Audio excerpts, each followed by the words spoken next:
Salut à tous, nouvelle vidéo aujourd'hui. Donc déjà, pour commencer, je voudrais juste remercier, vous remercier tous, parce que récemment, je me connecte sur ma chaîne et je vois qu'on a dépassé les 50 000 abonnés. Donc pour moi, c'est vraiment quelque chose de très motivant, parce que je ne fais pas des vidéos de motivation, je ne fais pas des vidéos avec des entraînements, de la musique hardcore, etc. C'est simplement un partage de mes connaissances, de mon parcours et surtout de mes erreurs. Parce que je trouve que c'est très très utile pour une personne qui commence de pouvoir appréhender un petit peu le futur, parce que quelque part, une personne qui pratique depuis plusieurs années va pouvoir enseigner à ceux qui démarrent. Et donc voilà, c'était juste pour vous dire que mes vidéos, je suis très content que ça vous plaise et je vais continuer, là c'est que le début. Donc n'hésitez pas, si vous arrivez et que vous tombez sur cette vidéo en premier, à vous abonner, à laisser des commentaires, mais sachez également que j'ai mon site internet où je suis le plus actif, où vous avez également des vidéos en privé, des vidéos qui vont durer de 40 minutes à 1 heure pour certaines. Là, c'est beaucoup plus complexe, c'est beaucoup plus détaillé. Le but, c'est vraiment de répondre à des questions précises. Donc c'est pour ça, YouTube, voilà, YouTube, on sait ce que c'est, les gens naviguent d'une vidéo à l'autre. Là, j'essaie d'être assez concis. Donc voilà, ça c'était juste pour vous remercier. Un grand merci à tous et on attaque le sujet de la vidéo. Alors là, j'ai une question que j'ai notée qui me semble très courante et qui parfois peut freiner certaines personnes à démarrer la muscu. Je m'explique. La question c'est, si j'arrête la musculation, le muscle va se transformer en graisse. Voilà la question que j'ai reçue. Donc ça, c'est des personnes qui m'envoient ça, ou alors même lors de discussions à des repas entre amis ou autres, me disent ça. Ils me disent, moi je ne veux pas faire de muscu parce que le jour où tu arrêtes, eh ben, ça va se transformer en graisse. Tout le muscle que tu auras pris va se transformer en graisse. Donc je vais vous dire tout de suite, c'est faux, hein. Il y a pas, je vais vous expliquer pourquoi et comment, mais c'est strictement faux. Déjà, la notion de quand je vais m'arrêter. Déjà, pourquoi tu veux t'arrêter? Si vous voulez, moi, l'activité physique, donc là, on parle de muscu, mais on va prendre l'activité physique en général, c'est bon pour la santé. C'est bon pour la santé, c'est bon pour le moral, c'est bon pour le physique, etc. Donc, quelque part, pourquoi arrêter? C'est comme, moi, quand on me dit ça, quand je vais arrêter, c'est la même chose pour moi que me dire quand je vais arrêter de dormir, ou quand je vais arrêter de manger, ou quand je vais arrêter de m'hydrater. Pour moi, ça fait tellement partie de mon hygiène de vie que arrêter et je vais avoir un manque. En fait, ce n'est pas une contrainte d'aller au sport. Donc déjà, rappelle-toi pourquoi tu commences à t'entraîner. Ça, c'est la première clé. La première chose, quand tu vas commencer à te dire, oui, mais le jour où j'arrête, reviens en arrière et dis-toi, mais attends, pourquoi j'ai commencé? Peut-être que j'ai commencé parce que j'étais un petit peu léthargique, un petit peu gras, un petit peu trop maigre. Enfin bon, on a tous une raison. Et regarde ce que ça t'a apporté jusqu'à aujourd'hui.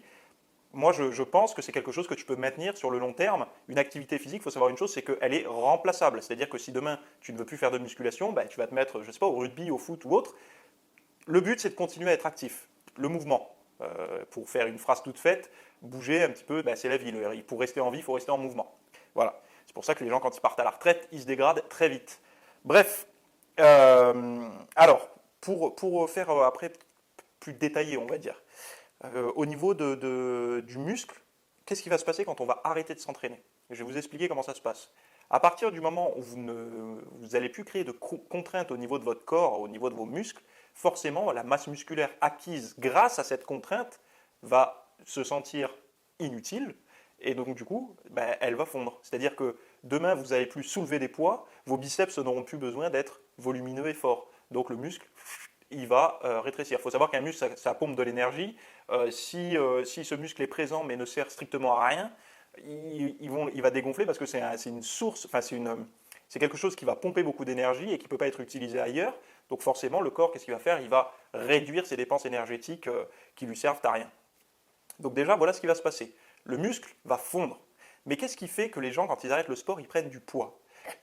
Pardon, je vais y m'étouffer. Il faut savoir une chose, c'est que quand on fait de la muscu, souvent on a tendance à augmenter ses calories. C'est normal, une personne lambda, on va dire, elle va manger à peu près 2000 calories par jour, elle va se mettre à la muscu, elle veut grossir, donc elle va commencer à plus manger, elle va monter à 2500, 2600, voire 3000 calories, voire même plus pour les gros gabarits. Et forcément, il y aura un apport énergétique de calories par l'alimentation qui sera supérieur à quand elle ne faisait pas de sport. Et pendant des années, elle va s'entraîner et manger de cette façon pour progresser. Le jour où elle va s'arrêter, toutes ces petites habitudes alimentaires qu'elle a prises, cette personne, eh ben, c'est ancré, ça va rester. C'est-à-dire qu'elle va continuer à avoir un petit peu les mêmes réflexes, à manger de la viande, de manger ben voilà, des quantités de protéines, on va dire de sportifs, mais aussi des glucides, des graisses, etc. Donc elle va avoir un apport calorique qui va être supérieur par rapport à la dépense physique qu'elle aura, tout simplement parce qu'elle aura arrêté le sport. Donc qu'est-ce qui va se passer? Forcément, ces calories, cette énergie en trop va se stocker et on va faire du gras. Mais c'est en aucun cas le muscle qui va se transformer en gras. C'est plutôt le muscle qui va être remplacé, on va dire, sur la masse globale du corps. On va enlever du muscle et ajouter du gras. Mais ce n'est pas le muscle qui va se mettre à pendre, à fondre, à se transformer en graisse, etc. Donc si vous ne voulez pas prendre de gras, vous décidez d'arrêter pour n'importe quelle raison, si vous ne voulez pas prendre de gras, reprenez une diète d'une personne sédentaire, c'est-à-dire pas trop élevée en calories, ça ne sert à rien si vous n'en dépensez pas. Qu'est-ce que j'avais rajouté d'autre? Oui, alors, la diète, encore une fois, là je parle aussi pour les personnes qui vont continuer à s'entraîner, la diète s'adapte à ce qu'on fait dans la journée. Là je ne vais pas trop m'attarder là-dessus, mais si par exemple vous pouvez faire, je dis un cas exceptionnel, vous pouvez faire qu'une seule séance de muscu par semaine et que vous voulez faire une prise de masse. Donc déjà vous partez avec un handicap. Une seule séance de muscu, c'est pas beaucoup, bien que si c'est votre seule solution, il y a toujours moyen de progresser un petit peu comme ça, mais une séance de muscu, c'est vraiment très peu. Vous ne pouvez pas faire une diète prise de muscle avec ça. C'est-à-dire que vous ne pouvez pas du lundi au dimanche manger, je ne sais pas moi, 2500 calories ou 3000 calories par jour si vous faites qu'un seul entraînement de muscu. La diète doit s'adapter à votre hygiène de vie, à votre dépense calorique. Le premier jour, ok, vous avez besoin de calories parce que vous vous entraînez. Le deuxième jour, il va falloir réduire un peu parce que vous n'aurez pas cette dépense physique dans la journée. Et le troisième jour encore un peu, etc., etc. La diète doit toujours s'adapter à votre rythme de vie.